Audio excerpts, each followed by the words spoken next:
Siva, and today I would like to deliver a few words on the topic how to use ChatGPT correctly. ChatGPT is an AI designed to help you with questions, writing, learning, and creative tasks. To use it correctly, start by asking clear and specific questions. The most precise question that will be the most precise answer you will receive. For example, tell me about a short story. Issue will ask explain because this is one by doing this simple task.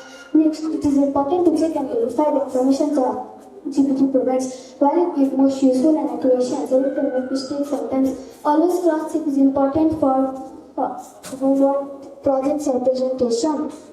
You can also ask ChatGPT to explain answer step by step, which will help you to understand the topic better and use it responsibly.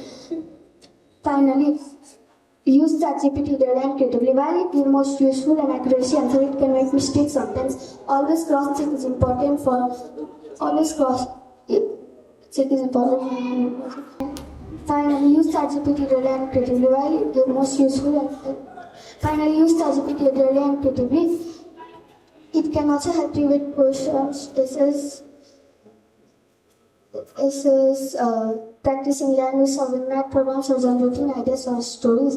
However, avoid it to cheat or to copy work directly. By interacting thoughtfully, learning from explanation, and adding your own input, you can make most of the ChatGPT while improving your skills. In the conclusion, never use AI for the nonsense. Thank you.